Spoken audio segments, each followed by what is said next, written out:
कैसे हैं आप लोग? आई होप बहुत अच्छे होंगे और सारे टॉपिक को बहुत अच्छे से पढ़ रहे होंगे, समझ में आ रहा होगा, कोई प्रॉब्लम नहीं हो रहा होगा। जितने भी इम्पोर्टेंट पॉइंट्स हैं पूरा प्रयास कर रहे हैं कि आप लोगों को बताया जाए, क्योंकि ये बहुत इंपॉर्टेंट टॉपिक है। और आज जो हम टॉपिक पढ़ने वाले हैं ये है जैव विविधता। और हमारे लिए बहुत खुशी की बात है कि हमारा जो देश है विश्व के 17 मेगा डाइवर्सिटी रखने वाले देशों में से एक है, यानी कि हमारे यहाँ बहुत ज्यादा जैव विविधता है। और इसी जैव विविधता से एक शब्द निकलता है हॉट स्पॉट, यानी कि जहाँ पर जैव विविधता बहुत ज्यादा हो और उनको खतरा हो वो कहलाते हैं हॉट स्पॉट। यानी कि विश्व में बहुत जगह है जैव विविधता, ऐसा नहीं है कि सिर्फ 17 ही ऐसे देश है जहाँ पर जैव विविधता है। यानी कि 17 देश ऐसे जहाँ पर जैव विविधता बहुत ज्यादा है, मेगा डाइवर्सिटी है। इसके अलावा अन्य जो देश है या बहुत सारे देशों में भी जैव विविधता पाई जाती है। और ये जो जैव विविधता वाले क्षेत्र होते हैं, जब यहाँ पर संकट मंडराने लगता है किन्हीं भी कारणों से, तब ये हॉट स्पॉट घोषित कर दिया जाता है, यानी कि तप्त स्थल इसको घोषित कर दिया जाता है। इसका मतलब है कि यहाँ पर अब खतरा मंडराने लगा है, यहाँ के जीव जंतु और वनस्पतियों को संरक्षण देने की जरूरत है। और भारत भी विश्व के 36 हॉट स्पॉटों में से 4 हॉट स्पॉट भारत में है। ये इंपॉर्टेंट है, बच्चों ध्यान देंगे। विश्व में वर्तमान में 36 हॉट स्पॉट हैं और ये जो आपके हॉट स्पॉट है ये सबसे ज्यादा जैव विविधता को धारण करने वाले क्षेत्र होते हैं। जो 36वां हॉट स्पॉट बना है ये उत्तरी अमेरिका का पूर्वी तट इसमें शामिल किया गया 36वें हॉट स्पॉट के रूप में। और भारत में इनमें से 4 हॉट स्पॉट जो है वो भारत में है, और जिनमें से बृहत्तपुर है, पश्चिमी घाट और श्रीलंका का क्षेत्र, दूसरा है आपका हिमालय क्षेत्र, तीसरा है इंडो बर्मा का जो इलाका है ये है, और चौथा है सुंडालैंड जिसमें आपका अंडमान और निकोबार द्वीप समूह भी शामिल होते हैं। इस तरह से आपके भारत में 4 हॉट स्पॉट स्थल है, यानी कि जहां पर जैव विविधता के ऊपर जो है खतरा मंडरा रहा है।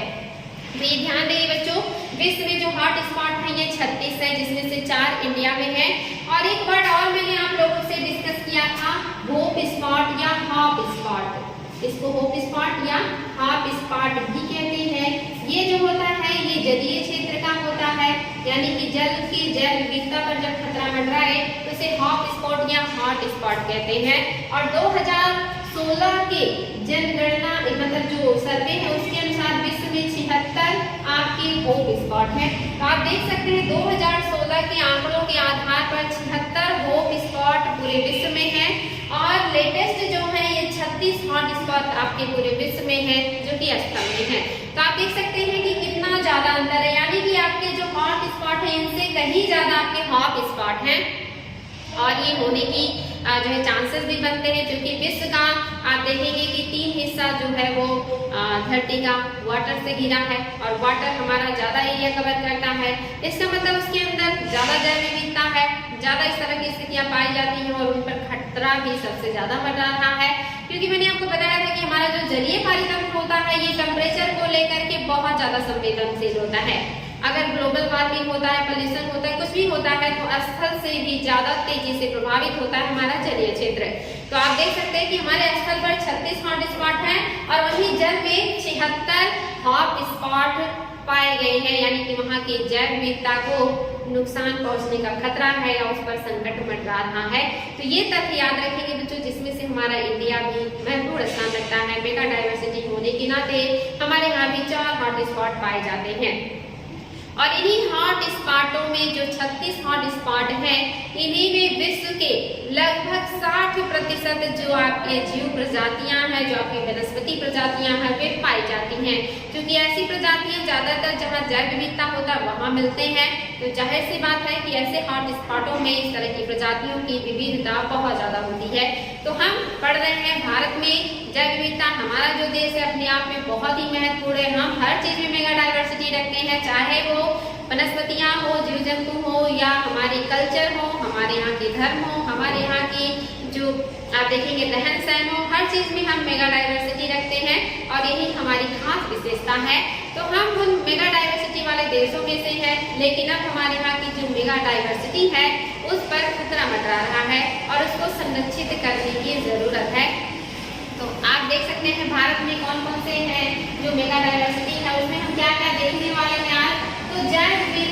प्रकार। जैव विविधता मतलब समझ गए होंगे कि स्थल का या जल का वो भाग जहाँ पर बहुत ज्यादा जीव जंतु वनस्पतियों की प्रजातियां जातियां पाई जाती हो, उसे हम कहेंगे जैव विविधता वाला इलाका। अगर स्थल पर है और खतरा मंडराए तो हॉट स्पॉट, जल में है और खतरा मंडराए तो हॉट स्पॉट। तो जो हमारी जैव विविधता है ये कितनी प्रकार की होती है, या जैव विविधता जो बना है ये किन प्रकारों से मिल करके बना है। तो इसमें आपका जो पहला है ये है आनुवांशिक विविधता, यानी कि जैव विविधता धारण करने वाले जो भी पादप और वनस्पतियां या जीव जंतु होते हैं उनमें आनुवांशिक विविधता भी पाई जाती है। आनुवांशिक विविधता का तात्पर्य है कि आपके अंदर जेनेटिकली कितनी क्षमता है किसी भी चीज को बर्दाश्त करने का, किसी भी चीज को सहन करने का या कहीं पर अनुकूलन करने का। जैसे जलवायु के साथ अनुकूलन, तापमान के साथ अनुकूलन और इसके अलावा प्रकाश के साथ अनुकूलन आप कितना कर सकते हैं, क्या टेम्परेचर या जलवायु बदलने से आपके जो जीन्स हैं उसमें परिवर्तन हो रहे हैं या उसमें सामंजस्य स्थापित कर ले रहे हैं। क्योंकि जब भी पर्यावरण, जलवायु या ऐसी चीजें बदलती हैं तो इंसानों के या पादपों के या जीव जंतुओं के जीन्स में परिवर्तन आते हैं। तो बहुत सारे जो जीव होते हैं, जो वनस्पतियां होती हैं, वो आनुवांशिक रूप से अपने आप को एस्टैब्लिश कर लेती हैं, अनुकूलन कर लेती हैं। ऐसे जो होते हैं चीजें ये एस्टैब्लिश रहती हैं और जो अनुकूलन नहीं कर पाता वो समाप्त हो जाते हैं। तो ये आपकी जो आनुवांशिक विविधता है ये भी क्या है, जैव विविधता का एक प्रकार है। जैसे मान लीजिए आपकी सोच अगर बहुत अच्छी है, आप अपनी सोच को ब्रॉड रखते हैं, हर चीज को एक्सेप्ट करने की क्षमता है आप में, तो आप जहाँ भी रहेंगे वहाँ लोगों के साथ एडजस्ट कर लेंगे, वहाँ के लोग भी आपके साथ कंफर्ट फील करेंगे। लेकिन अगर आपकी सोच ब्रॉड नहीं है, आपका जो स्वभाव है वो अच्छा नहीं है या कहिए रूढ़िवादी विचारधारा की है, परिवर्तन को स्वीकार नहीं करते, अपनी ही बातों को ऊपर रखते हैं और जो भी चीजें सोसाइटी में बुराइयां हैं उसे एक्सेप्ट करते हैं, तो आप कहीं भी या हर जगह सर्वाइव नहीं कर पाएंगे और आपके साथ लोग भी रहना नहीं पसंद करेंगे। तो ये आपकी आनुवांशिक विविधता भी है, या ये आप देखेंगे कि जन्मजात होता है और बहुत सारी चीजें आपके विचार से या कहीं आपके आसपास की चीजों से भी सीखते हैं। जैसे दोस्तों का संगत, घर का माहौल, समाज का या आपके आसपास का माहौल कैसा है, ये भी आपकी विचारधारा को प्रभावित करते हैं।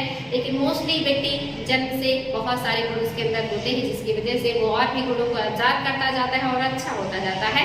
तो जैव विविधता में आनुवांशिक भी अपने आप एक महत्वपूर्ण स्थान रखता है। तो यही एक प्रकार है आनुवांशिक विविधता। दूसरा है प्रजातीय विविधता, यानी कि वो जगह जहाँ पे किसी भी जो है वनस्पति या जीव जंतुओं की प्रजातियों में बहुत ज्यादा विविधता पाई जाती हो।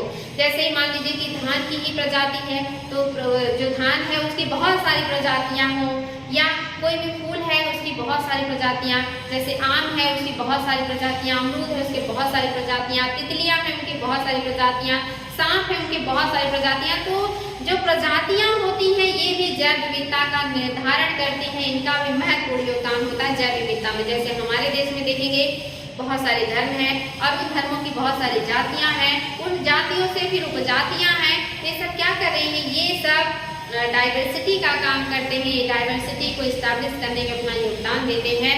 तो जितनी ज्यादा प्रजातियां होंगी किसी भी जीव या वनस्पति की, उतना ही ज्यादा वो इस्टेब्लिश करेगा अपने आप को, उतना ही ज्यादा वो जैव विविधता को लेकर आएगा। और एक क्वेश्चन बच्चों आप लोगों से बहुत ही इंपॉर्टेंट है, जरा बताएं आप लोग मुझे कि किसी भी जीव का या किसी भी वनस्पति का आप ये कैसे पता लगाएंगे कि वो स्थानीय है या नहीं है। जैसे आपका जो आलू है ये विदेशी फसल है, आप देखेंगे जो आपका अनानास है, लीची है, तंबाकू है, ये सारे विदेशी फसल है, इंडियन फसल नहीं है। आपका जो चाय है ये भी विदेशी है, कहवा है ये भी विदेशी है, ये सारे विदेशी फसल है। लेकिन कुछ जो फसलें या मोस्टली जो फसलें हैं वो इंडियन फसलें हैं।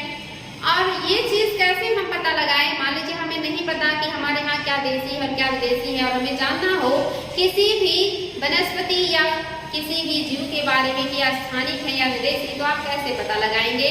तो बहुत सिंपल तरीका है कि अगर कोई भी स्थानीय जीव होगा, चाहे वो वनस्पति का हो प्रजाति या जीव का हो, उसकी बहुत सारी प्रजातियां पाई जाएंगी।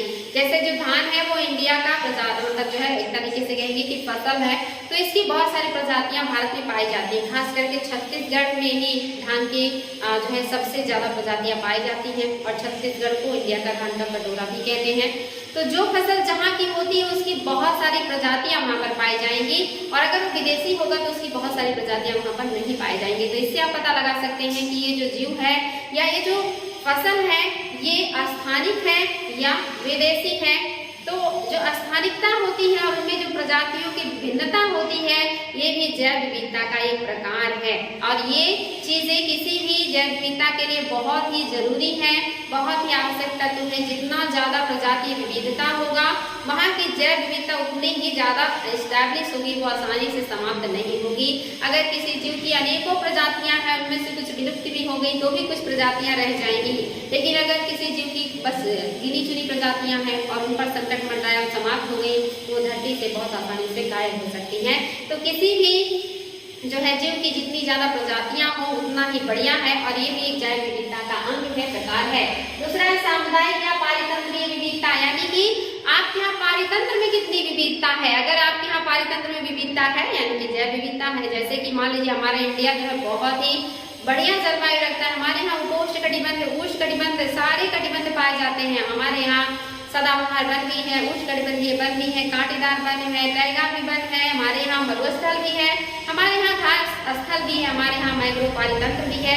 तो हमारे यहाँ जितनी भी विविधताएं विश्व के सभी देशों में मिलती हैं वो सारे जलवायु, वो सारी विविधताएं हमारे देश में मिलती हैं, और यही सब क्या है पारितंत्र। जैसे हमने पारितंत्र में पढ़ा था घास पारितंत्र, हमने पढ़ा था जलीय पारितंत्र, हमने पढ़ा था कि जो मैदान का पारितंत्र होता है, झील का पारितंत्र होता है। तो जितनी ज्यादा पारितंत्र होंगे उतनी ही ज्यादा विविधता होगी, और इन्हीं पारितंत्रों से मिलकर के बनता है विविधता। तो ये जो पारितंत्र है, जो समुदाय है, ये भी क्या है जैव विविधता का एक प्रकार है।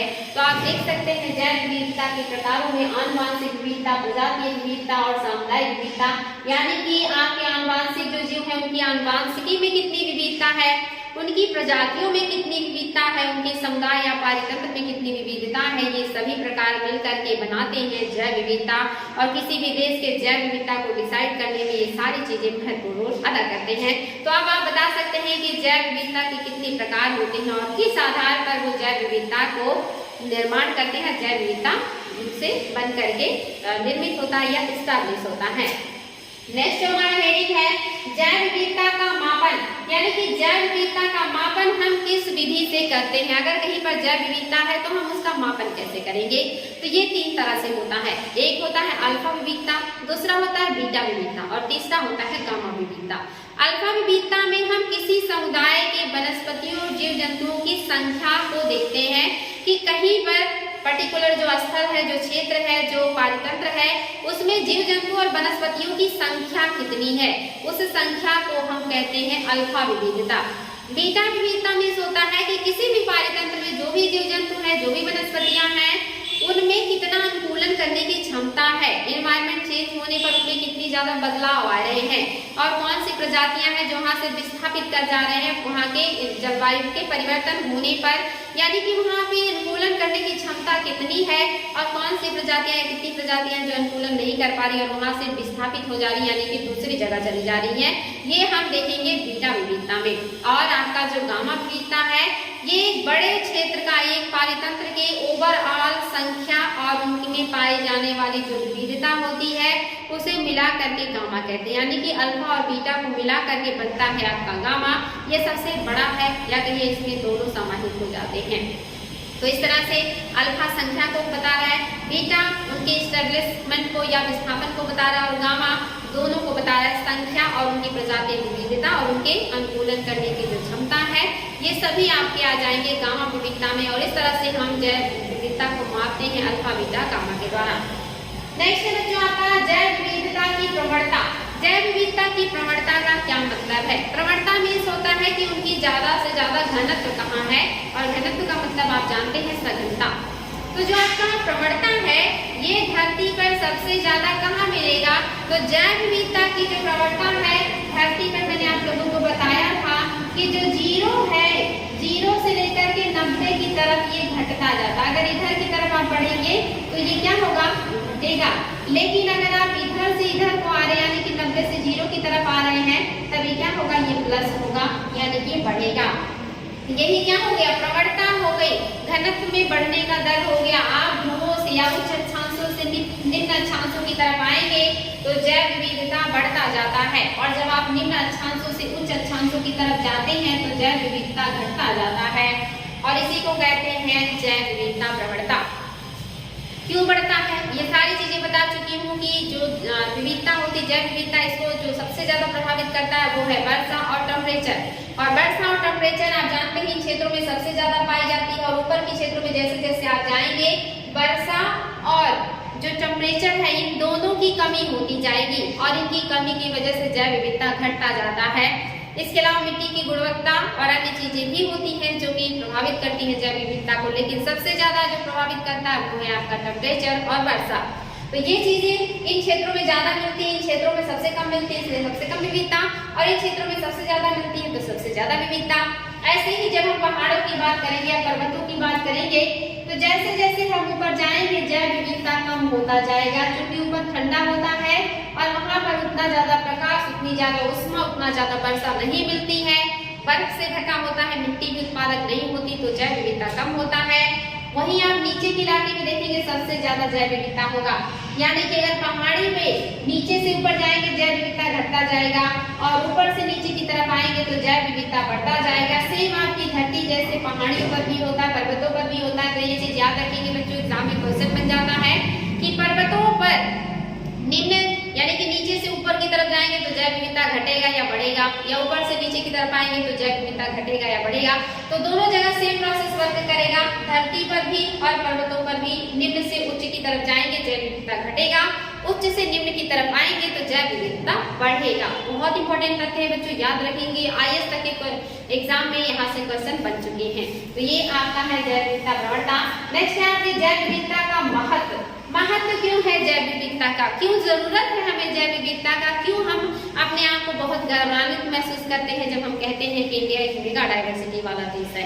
तो चूंकि क्या महत्व है, उत्पादकता इसकी बहुत ज्यादा होती है, जहाँ पर जीव जंतुओं वनस्पतियों का प्रजातियां अधिक होंगी, संख्या अधिक होगा, वहाँ पे चाहे वो फल की प्रजातियां हो, फूल की प्रजातियां हो, पशुओं की प्रजातियां हो, औषधियों की आवश्यकता हो, इन सब की प्रचुरता होती। वहाँ से व्यक्ति मांस के रूप में, शिकार के रूप में जीव को प्राप्त कर सकता है, वहाँ से भोज्य पदार्थ के रूप में कंदमूल, फल फूल, ये सारी चीजें प्राप्त कर सकता है, रहने के लिए आवास प्राप्त कर सकता है, साथ ही हवा, लकड़ी, पानी, ये सारी चीजें कहीं ना कहीं ये जैव विविधता हमें उपलब्ध कराती हैं। औषधियाँ जो होती है ये भी इन्हीं क्षेत्रों में सबसे ज्यादा पाई जाती हैं, तो इनसे हमें बहुत सारी चीजें मिल रही हैं। आप पहले देख रहे हैं कि ये उत्पादन हमें देते हैं, उत्पादक स्रोत होते हैं, दूसरा औषधियाँ मिलती हैं, तीसरा सौंदर्य परक होते हैं। यहाँ पे पर्यटन बहुत ज्यादा होता है, यहाँ पर लोग जाना पसंद करते हैं, जिससे हमें पैसे अर्न होते हैं।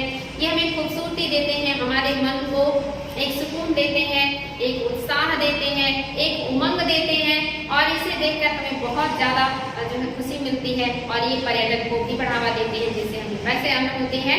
तो ये सौंदर्य परक होते हैं, जैसे कि फूलों की घाटी, जैसे कि कश्मीर की सुंदरता, जैसे कि आप देखेंगे पूर्वोत्तर की पहाड़ियों की खूबसूरती, ये सब क्या करती है, लोगों के मनों को अट्रैक्ट करती हैं, उन्हें प्रसन्नता देती है, खुशी देती है, साथ ही पर्यटन के जरिए हमें पैसा भी देती है। तो ये आपकी क्या है, सौंदर्य परक महत्व वाले भी हैं। साथ ही सामाजिक और पारितंत्रीय महत्व, ये सामाजिक और पारितंत्र के लिए भी बहुत जरूरी है। अगर जैव विविधता है तो वहाँ का पारितंत्र स्टैब्लिश होगा। किसी भी पारितंत्र के स्टैब्लिश होने के लिए जैव विविधता बहुत जरूरी है।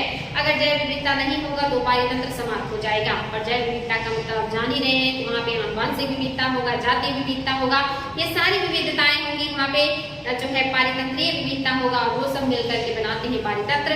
और किसी भी पारितंत्र के स्टैब्लिशमेंट के लिए वहाँ पे विविधता का होना बहुत ही जरूरी है। तो ये सारी चीजें आपके क्या है, महत्व दर्शा रहे। साथ ही कृषि के लिए भी महत्व है। जहाँ पर जैव विविधता होगा वहाँ पर कृषि भी बहुत अच्छा होगा, वहाँ पे कृषि में भी विविधता देखने को मिलेगी, जो कि हमारे जीवन का आधार है। तो ये है जैव विविधता के महत्व। इनको खतरा कैसे है, तो सबसे ज्यादा खतरा आवास के विनाश से है।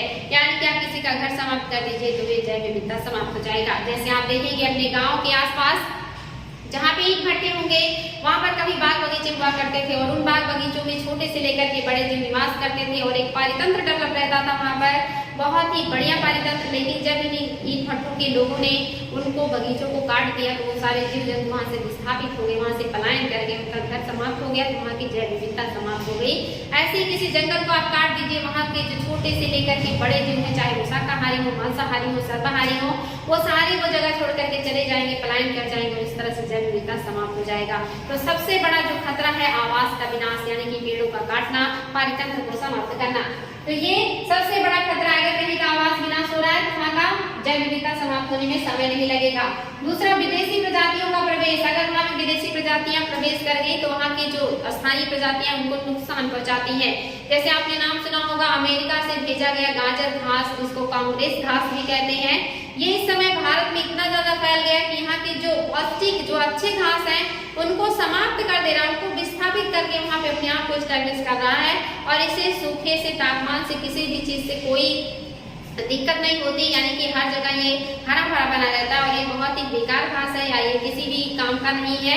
ये अच्छी घासों को समाप्त करके सब तरफ फैलता जा रहा है, ये समाप्त ही नहीं हो रहा है। तो एक विदेशी घास है जो स्थानीय अच्छी घासों को समाप्त कर दे रहा है। तो ये विदेशी अगर प्रजातियों का प्रवेश हो रहा है, जो हानिकारक प्रजातियां हैं, तो जैव विविधता को समाप्त करेंगी। तीसरा, प्रदूषण। चाहे जलीय जैव विविधता हो, चाहे स्थलीय जैव विविधता हो, हर जैव विविधता को प्रदूषण बड़े पैमाने पे प्रभावित करते हैं। अगर प्रदूषण होगा तो जैव विविधता बेखतरा शुरू हो जाएगा मरना। तो ये आपका प्रदूषण भी जैव विविधता के लिए बड़ा खतरा है। इसके अलावा जनसंख्या वृद्धि, ये भी एक बड़ा रीजन है। साथ ही गरीबी। अगर जनसंख्या बढ़ेगी तो लोग अपनी जरूरतों को पूरा करने के लिए बाग बगीचों को समाप्त करेंगे, तालाबों को समाप्त करेंगे, घास स्थल को समाप्त करेंगे, जितनी प्राकृतिक चीजें हैं उसे समाप्त करके वहाँ पे कृत्रिम उद्योग धंधे, आवास, ऐसी चीजों का निर्माण करेंगे जो कि बहुत ही घातक है। और ऐसी स्थिति तब आती है जब जनसंख्या बहुत ज्यादा होती है या गरीबी बहुत ज्यादा होती है। गरीबी में भी व्यक्ति प्राकृतिक चीजों पर ज्यादा निर्भर होता है, और जनसंख्या जब ज्यादा बढ़ती है तब भी लोग प्राकृतिक चीजों का समाप्त करके कृत्रिम चीजों का वहाँ पे इस्टेब्लिशमेंट कर देते हैं, चाहे वो घर हो, उद्योग हो, या कृषि हो, या दूसरे चीजें हो। तो ये दोनों ही जैव विविधता के लिए घातक है, चाहे वो जनसंख्या वृद्धि हो या गरीबी हो। और तीसरा है प्राकृतिक कारण। ऐसे बहुत सारे प्राकृतिक कारण भी आते रहते हैं, जैसे बाढ़। कभी कभी बाढ़ में बहुत सारे पेड़ पौधे और ऐसी चीजें, जीव जंतु जो है वो बह जाते हैं, समाप्त हो जाते हैं। जैसे कि सूखा, कभी कभी इतना भीषण सूखा पड़ जाता है कि बहुत सारे पेड़ पौधे, जीव जंतु समाप्त हो जाते हैं। भूस्खलन, कभी कभी पहाड़ी क्षेत्रों में आप देखेंगे बहुत बड़े बड़े लैंडस्लाइड होते हैं, भूस्खलन हो जाते हैं, और वहाँ की जो पहाड़ियाँ होती हैं, जो मैदान होते हैं, या जो कहिए कि खाड़ियाँ होती है, वो पूरी तरह से डिस्टर्ब हो जाती है, वहाँ की जैव विविधता समाप्त हो जाती है। आप सुनामी को देखिए, जब कभी सुनामी बड़े पैमाने पे आता है तो तटीय क्षेत्रों की जो जैव विविधता होती है उसको नष्ट कर देता है, उसको बर्बाद कर देता है। तो ऐसी चीजें जो प्राकृतिक चीजें हैं वो भी डिस्टर्ब करती है। इसके अलावा जो मानव निर्मित अन्य चीजें हैं, इससे भी जैव विविधता समाप्त होता है, जो कि हम फील करते हैं और जानते हैं। अगर विचार करें तो हमें समझ में आएगा कि कौन सी चीजें हैं जिसकी वजह से जैव विविधता समाप्त हो रहा है। जैसे जितने भी निर्माण कार्य हैं, चाहे वो रोड हो, शहर हो, उद्योग धंधे हो, कुछ भी हो, ये सारे जैव विविधता को प्रभावित करते हैं। तो आई होप बच्चों समझ में आया होगा कि जैव विविधता कितने प्रकार का होता है, कैसे मापते हैं, क्या महत्व इसका हमारे जीवन पर, इस पर कौन से खतरे हैं और इसको हम कैसे बचा सकते हैं। ये सारी चीजें आपको समझ में आई होंगी। फिर नेक्स्ट डे हम नए टॉपिक के साथ मिलेंगे। आज के लिए इतना ही। Thank you.